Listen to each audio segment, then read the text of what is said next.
Senhoras e senhores, boa tarde. Retomaremos neste momento os trabalhos da 43ª Audiência Pública do Supremo Tribunal Federal, sob relatoria de Sua Excelência o senhor ministro Edson Fachin. Esta audiência pública foi convocada para discutir a possibilidade de reconhecimento de vínculo de emprego entre motoristas de aplicativo e a empresa administradora da plataforma digital. Esta audiência pública está sendo transmitida ao vivo pela TV Justiça, pela Rádio Justiça e pelos canais oficiais do Supremo Tribunal Federal no YouTube. As audiências públicas organizadas pelo Supremo Tribunal Federal seguem algumas formalidades. Assim, em respeito às tradições desta casa e aos argumentos plurais defendidos pelos senhores expositores, não se permitem manifestações de aprovação ou desaprovação às ideias apresentadas durante as exposições. Faz necessário que os expositores atentem para a limitação do tempo oferecido conforme o cronograma. Quando houver mais de um expositor indicado para uso do espaço, devem dividir o tempo atribuído conforme o despacho convocatório. O cronômetro será acionado ao início de cada fala para auxiliar os senhores expositores. Ao final de cada bloco de exposições, a critério sob a mediação do ministro relator presidente desta audiência, poderá ser destinado tempo para questionamento aos participantes. Está disposto em cada cadeira um cartão com o QR Code para enviarem suas perguntas. Tem a palavra o relator do recurso extraordinário número 1.446.336, do Rio de Janeiro, Sua Excelência o senhor ministro Edson Fachin. Boa tarde a todas e a todos. Então, estamos reabrindo esta audiência pública no recurso ordinário 1.446.336, que discute tema de repercussão geral, tema 1291. Nós estamos reabrindo os trabalhos e iremos prosseguir com as manifestações conforme a previsão previamente divulgada. E para iniciar, convido o Dr. Paulo Roberto Guimarães Júnior, que é o diretor executivo do Observatório Nacional de Segurança Viária e Veicular, ONSV, para utilizar a palavra.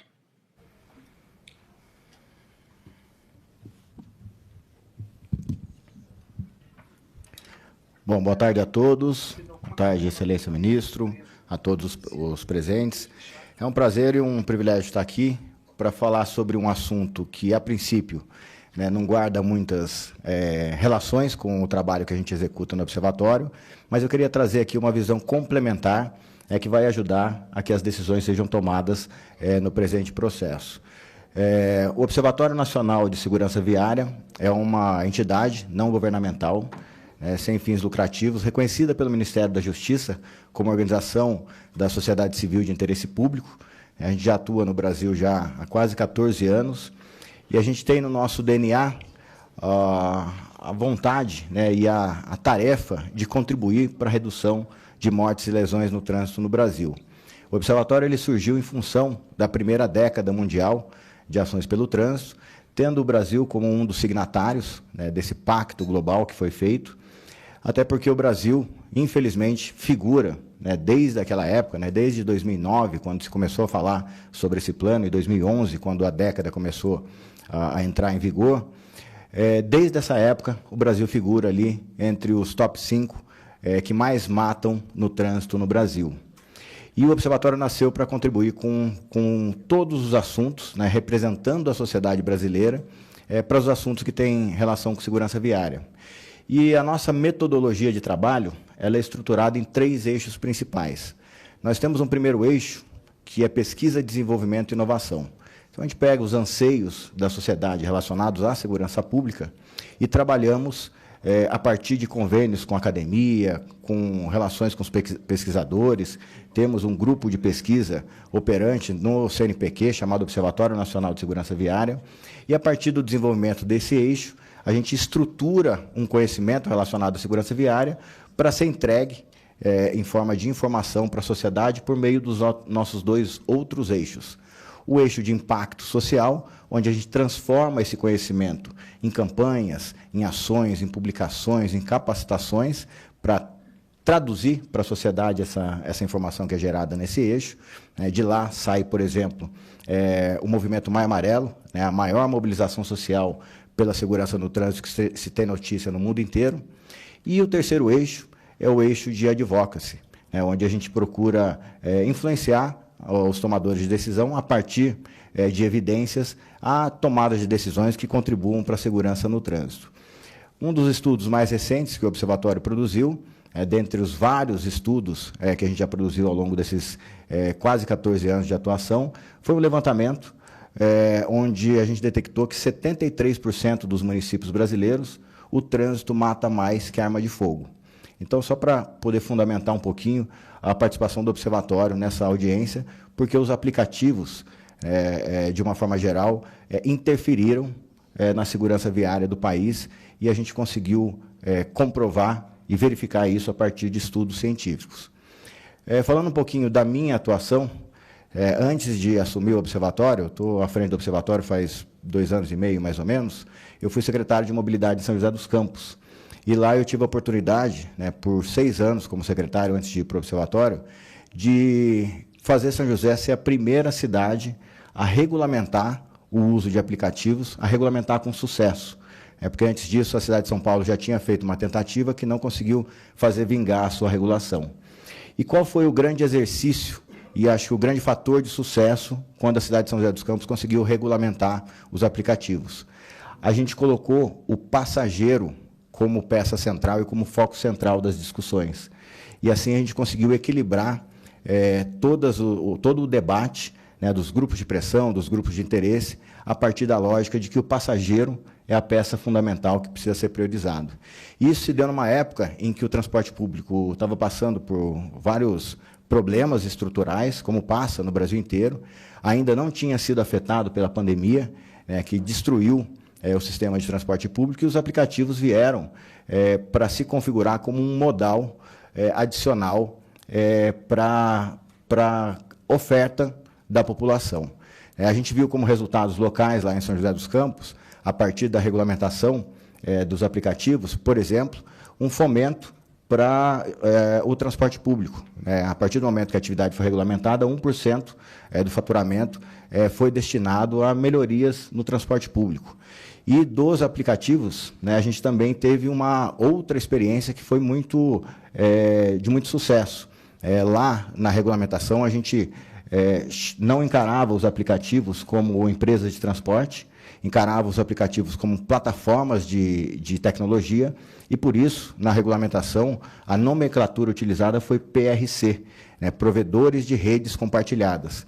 E dessa experiência, com a regulamentação dos aplicativos, a gente levou essa experiência também para o transporte público. Então, São José hoje está em processo de licitação, São José dos Campos, de um novo modelo de sistema de transporte público que leva em consideração o transporte sob demanda, não só para a lógica de unificação e aproximação do passageiro com os provedores de transporte, no caso o transporte público, mas também o transporte individual, mas também a gente conseguiu trazer uma boa experiência para o transporte de pacientes. São José, como outras cidades, tem um serviço de porta a porta para pacientes que têm dificuldade de mobilidade, e a aplicação da inteligência nesse tipo de serviço, inspirada nas plataformas, nos provedores de redes compartilhadas, trouxe uma ampliação do serviço em 3 vezes. Então, com o mesmo recurso investido, a gente conseguiu levar 3 vezes mais oferta de disponibilidade de mobilidade para as pessoas. E a gente foi observando, ainda lá no campo local de São José dos Campos, mudanças de comportamento no padrão de mobilidade das pessoas. E esse padrão que foi observado em São José dos Campos foi observado em outros grandes centros urbanos. E aí eu vou citar alguns dados aqui de algumas pesquisas mais específicas, com base científica, que fizemos ao longo desse tempo para tratar desse assunto. Por exemplo, em 2019, o Observatório fez uma pesquisa em conjunto com o Instituto Datafolha, nas regiões metropolitanas, e a gente identificou que 68% das pessoas deixaram de dirigir após fazer o uso do álcool. Então, esse dado é muito relevante porque, em que pese o sucesso da lei seca no Brasil, a gente ainda tem como um dos principais fatores de risco que geram os sinistros de trânsito e as vítimas de trânsito, a mistura de álcool e direção. Estudo recente, agora divulgado pela cidade de Campinas, que tem um bom observatório municipal de mobilidade, o álcool figura ali como o segundo fator de causa do sinistro de trânsito, tanto na área urbana quanto nas rodovias do entorno da cidade de Campinas. Então, são informações, né, como, por exemplo, 83% dos brasileiros entrevistados nessa pesquisa em parceria com o Instituto Datafolha declararam que, na sua percepção, os aplicativos de transporte melhoraram a segurança viária à medida que ofereceram uma nova modalidade de transporte para as pessoas. A gente também tem outros dados que são super interessantes. 75% dos jovens condutores, aqueles que estão na faixa etária entre 18 e 24 anos, que é justamente a faixa etária que mais morre, infelizmente, vítimas dos sinistros de trânsito, atestou que parou de fazer uso da direção, parou de dirigir após a chegada dos aplicativos. Então, são dados muito relevantes que, para a gente, ajudam a dar a direção, no sentido de que este tipo de modalidade de intermediação de corridas de transporte trouxe benefícios comprovados cientificamente para a segurança viária. E um último dado, aqui para caminhar já para o final, um outro dado super importante foi a inclusão social que esses aplicativos trouxeram. Infelizmente, o Brasil ainda tem um transporte público que sofre muito em termos de estruturação, principalmente nas regiões mais distantes, que infelizmente estão onde as pessoas menos favorecidas do ponto de vista de condição social sofrem. Muitas dessas pessoas não conseguem, às vezes, ter acesso ao sistema de saúde, ter acesso ao sistema de educação, ter acesso a serviços e até mesmo lazer, porque não possuem um transporte próprio e o transporte público não as atende. E o transporte por aplicativo trouxe essa possibilidade de inclusão das pessoas a partir do acesso a oportunidades por meio de aplicativos. Então, a gente tem aí, dentro de uma pesquisa feita em parceria com a Universidade Federal de Pernambuco, que as classes que mais utilizam, 68% das pessoas que utilizam o transporte por aplicativo são das classes C, D e E. Então, isso demonstra que essa modalidade de transporte, essa inovação que foi trazida para o cenário brasileiro, trouxe inclusão social para as pessoas, dando oportunidade de estudo, de acesso à saúde e de trabalho para as classes menos favorecidas. Então, para concluir a minha fala, gostaria de colocar o Observatório à disposição, todos os nossos estudos técnicos e todos os documentos que a gente tem de referência e que direcionam para a conclusão de que esse tipo de modalidade teve uma contribuição relevante para a segurança viária no país. Muito obrigado, ministro. Muito obrigado, Dr. Paulo Roberto Guimarães Júnior.